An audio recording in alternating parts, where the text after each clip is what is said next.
Games में भारतीय खिलाड़ियों का जलवा। भारत ने अब तक 3 स्वर्ण पदकों के साथ 6 पदक जीते।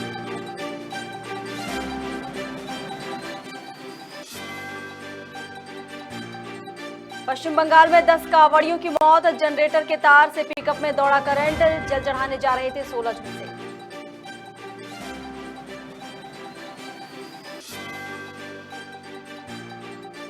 सीएम शिवराज ने दिया कर्मचारियों को तोहफा। महंगाई भत्ता 3% बढ़ाने का किया ऐलान। केंद्रीय कर्मचारियों के बराबर होगा अब महंगाई भत्ता।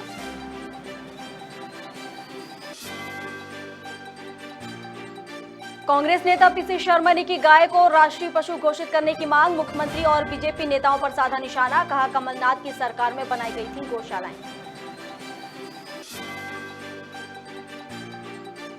और देश के 9 राज्यों में बारिश बाढ़ का अलर्ट। हिमाचल के लाहौर स्पीति में 105 लोगों का किया गया रेस्क्यू। जम्मू कश्मीर में बादल फटने से बिगड़े हालात। नमस्कार, खबर भारत देख रहे हैं आप। मैं हूं आपके साथ प्रियंका। चलिए बढ़ते हैं खबरों की ओर। बर्मिंघम में राष्ट्रमंडल खेलों का आयोजन हो रहा है। इन खेलों में भारत ने अब तक 6 पदक अपने नाम कर लिए हैं। अब तक भारत के सभी पदक वेट लिफ्टिंग में ही आ रहे हैं और भारत ने अब तक 6 पदक जीते हैं, जिनमें 3 गोल्ड मेडल, 2 सिल्वर और 1 ब्रॉन्ज मेडल शामिल है। भारत के लिए सबसे पहले संकेत सरगर ने सिल्वर मेडल जीता था, जबकि दूसरा मेडल भारत को गुरुराजा पुजारी ने दिलाया। उन्होंने वेट लिफ्टिंग के ब्रॉन्ज मेडल जीता। वहीं मीराबाई चानू ने गोल्ड मेडल और विंध्या रानी देवी ने सिल्वर मेडल अपने नाम किया।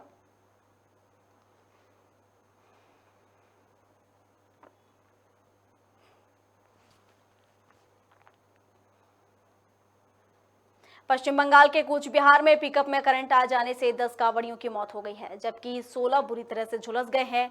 इन्हें इलाज के लिए जलपाईगुड़ी अस्पताल में भर्ती कराया गया है। हादसा देर रात मेखलीगंज थाना क्षेत्र के धारला ब्रिज का बताया जा रहा है। 27 कांवड़िया पिकअप पर बैठकर जलपेश में विश्व मंदिर में जल चढ़ाने जा रहे थे। बताया जा रहा है कि पिकअप के पीछे ही डीजे बज रहा था। जनरेटर के वायर में शॉर्ट सर्किट होने से पिकअप में करंट पहुंच गया।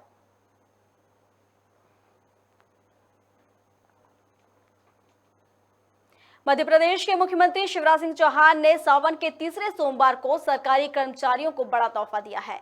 सीएम ने प्रदेश के सरकारी कर्मचारियों के महंगाई भत्ते को 3% बढ़ाने का ऐलान किया है, जिसके बाद सरकारी कर्मचारियों को 34% महंगाई भत्ता दिया जाएगा। आपको बता दें, इस फैसले के बाद सरकार को वित्तीय वर्ष में लगभग 225 करोड़ रुपए का अतिरिक्त वित्तीय भार आएगा।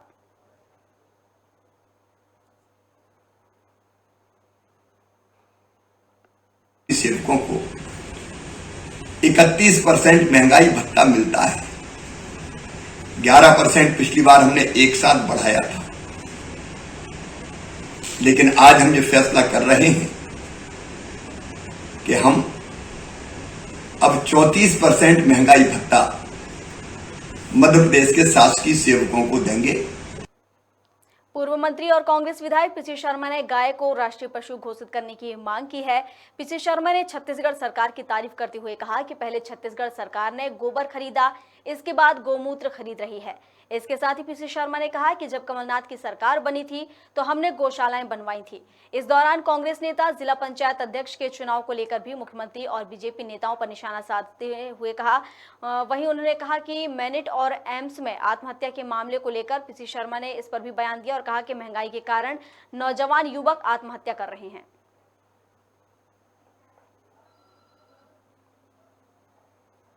ध्वज रहेगा और ये उन लोगों की गौरव गाथा बताता है जिन्होंने स्वतंत्रता संग्राम में भाग लिया, जान दी, जेल गए अंग्रेजों की।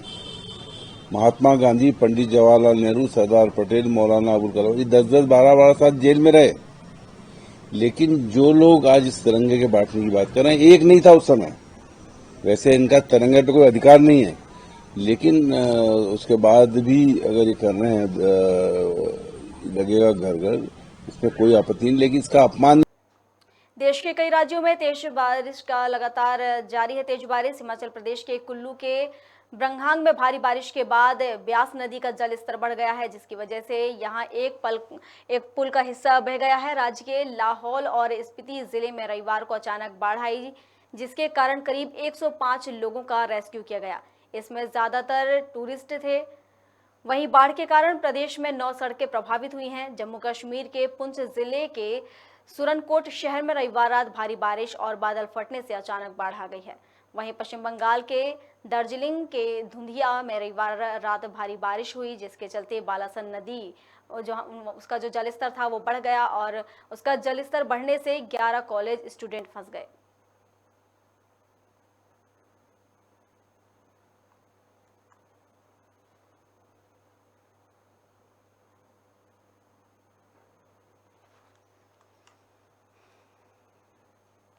प्रदेश में कई ऐतिहासिक धरोहर हैं जिनकी ख्याति विश्व विख्यात है। इन्हीं में से एक है भोपाल से 32 किलोमीटर दूर स्थित भोजेश्वर मंदिर, जहां मौजूद शिवलिंग दुनिया का सबसे बड़ा शिवलिंग है। भोजपुर और इस शिव मंदिर का निर्माण परमार वंश के प्रसिद्ध राजा भोज ने करवाया था। आपको बता दें कि लोग इस मंदिर को अधूरा मंदिर भी कहते हैं। इसके अलावा मंदिर अपने विशाल शिवलिंग के लिए भी जाना जाता है। एक ही पत्थर पर खड़ा यह विश्व का सबसे बड़ा शिवलिंग है, जिसकी लंबाई 12 फीट बताई जाती है। पत्थर के साथ यह संपूर्ण शिवलिंग की लंबाई 18 फीट है। राजा भोज के नाम पर ही इस मंदिर का नाम भोजेश्वर पड़ा। दूसरी ओर अगर हम देखें कि जो किंवदंतियों की माने तो इस मंदिर का निर्माण पांडवों द्वारा किया गया था। मंदिर परिसर को देखते हुए पता चलता है कि यहाँ और कई छोटे छोटे मंदिर बनाए जाने थे।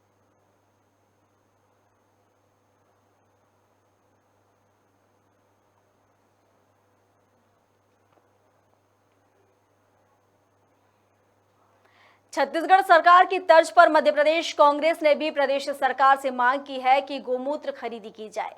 इसके साथ ही कांग्रेस नेताओं ने कहा कि अगर कांग्रेस सरकार में आएगी तो गोमूत्र की खरीदी शुरू की जाएगी। इस पर प्रदेश के गृह मंत्री डॉक्टर नरोत्तम मिश्रा ने कहा कि कांग्रेस का यह काल्पनिक प्रश्न है।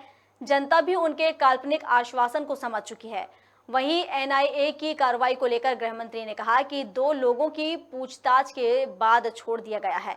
केंद्रीय एजेंसियों ने बिहार के फुलबारी आतंकवादी मामले में पूछताछ की है।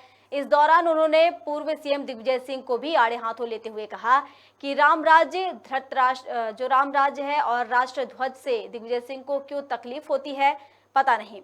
वहीं कांग्रेस कमेटी को लेकर भी उन्होंने तंज कसा है। वहीं खंडवा मामले में भी उन्होंने जांच की बात कही है।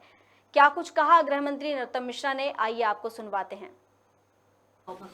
ये कल काल्पनिक प्रश्न तो देखो आप, अगर वो सरकार में आते हैं तो कैसे काल्पनिक है? बिना खम्भे के आसमान टिकाए अगर गिर गया तो ये काल्पनिक प्रश्न है और इसलिए वो काल्पनिक आश्वासन दे सकते हैं। उनके आश्वासनों को जनता काल्पनिक ही मानती है। हमने संपूर्ण मध्य प्रदेश में पुलिस को, जो मकान मालिकों, जो किराएदार रहते हैं, सभी थानों को हम अलर्ट करने वाले हैं कि वो इस तरह के जो संदिग्ध लोग हैं इनकी जानकारी पूरी की पूरी लें और मकान मालिकों से भी अनुरोध करने वाले हैं कि इस तरह के संदिग्ध लोगों को किराए से मकान न दें। अगर कोई है तो संबंधित थाने को जानकारी दें। अब ये तिरंगा के सम्मान में पूरे देश माननीय प्रधानमंत्री मोदी जी ने आह्वान किया है और आप सब जानते हो जब मोदी जी आह्वान करते हैं तो राष्ट्र खड़ा हो जाता है। उन्होंने कहा कि लॉकडाउन तो पूरा जाम हो गया देश, उन्होंने कहा ताली बजाओ तो लोगों ने थाली तोड़ ली, उन्होंने कहा कि दिया जलाओ तो लोगों ने दिवाली मना ली। अब उन्होंने कहा है तो अब ये समझते हैं और इनको पता नहीं, मैं आज तक नहीं समझ पाया राम राष्ट्र और राष्ट्र ध्वज से क्या तकलीफ है। मैं तो इनसे आग्रह करूंगा, निवेदन भी करूंगा कि राधोगढ़ के किले पर भी 15 अगस्त को तिरंगा फहराएं और पूरे राधोगढ़ के अंदर तिरंगा फहरवाना चाहिए। वर्तमान में वो खंडवा में रह रहे हैं, ऐसा उनका बताना है कि उन्होंने पोस्ट कोई डाली थी। उस पोस्ट के बाद में उन्हें 25 जुलाई को टेलीफोन पर पाकिस्तान से कोई फोन आया था। 26 जुलाई को उनका कहना है कि उनको व्हाट्सएप पर पोस्ट भी आई थी और 27 को उन्होंने रिपोर्ट की थी। उनको राउंड अप सुरक्षा व्यवस्था उपलब्ध करा दी गई है। पुलिस लगातार उनके संपर्क में है। कॉल डिटेल की जांच की जा रही है। श्रावण मास के तीसरे सोमवार को बाबा वैद्यनाथ की नगरी नरसिंहगढ़ में सुबह से ही कांवड़ यात्रियों के साथ भक्तों का भी तांता लगा हुआ है। यहां बाबा के दर्शन के लिए दूर दूर से भक्त यहां पहुंचते हैं। वहीं लाखों कांवड़ यात्रियों के साथ कई भक्तों के यहां पहुंचने की उम्मीद जताई जा रही है। बाबा बर्फानी सेवा दल नरसिंहगढ़ द्वारा पिछले 7 सालों से भक्त जनों के लिए विशाल लंगर सेवा निःशुल्क प्रदान की जा रही है, जिसमें लाखों भक्त लंगर में प्रसादी ग्रहण करते हैं।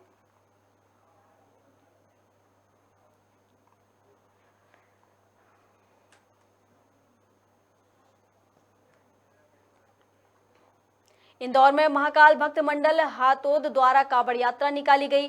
बता दें, कांवड़ यात्रा नंदलाल रोड होते हुए सावेर पहुंचेगी, जहां कांवड़ियों को विश्राम करने को लिए मिलेगा। उसके बाद उज्जैन पहुंचकर महाकाल पर कांवड़ से कांवड़ के में जो जल भरकर लाया जाएगा, उससे भगवान महाकाल का अभिषेक किया जाएगा। आयोजनकर्ता केवल सिंह चौधरी, रूप सिंह, पवन पांडे, देवेंद्र झारिया, डॉक्टर तेजकरण चौधरी, अजय पटेल, भारत पटेल, जय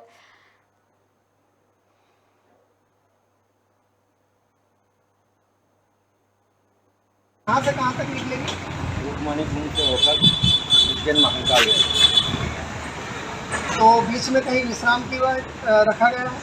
सावेर में विश्राम रखा गया है। भोजन की व्यवस्था चल रही है। खंडेलवाल धर्मशाला, वहाँ से भोजन करके रात्रि विश्राम करके सुबह जल्दी जाए। निर्विरोध निर्वाचित सरपंच रमेश चंद्र कासनिया ने हर घर तिरंगा यात्रा की अभियान के अंतर्गत तिरंगा यात्रा अगवानी की है। इस दौरान उन्होंने गांव में रैली निकालकर तिरंगा ध्वज की आरती पूजन कर तिरंगा यात्रा पर जन समूह को संबोधित किया और कहा, आजादी के 75वें वर्ष को हम अमृत महोत्सव के रूप में से मना रहे हैं। ये तिरंगा यात्रा जिला मुख्यालय से 19 जुलाई से प्रारंभ होकर आज हमारी ग्राम पंचायत चितावद में पहुंचेगा। तिरंगा यात्रा से जन चेतना जागृत कर हमें 11 जुलाई से 17 अगस्त तक हर घर पर तिरंगा ध्वज फहराया जाएगा। इस अवसर पर यात्रा प्रभारी अशोक शर्मा जी एवं दिलीप द्विवेदी एवं ग्राम पंचायत के सचिव एवं ग्रामीण जन उपस्थित रहे।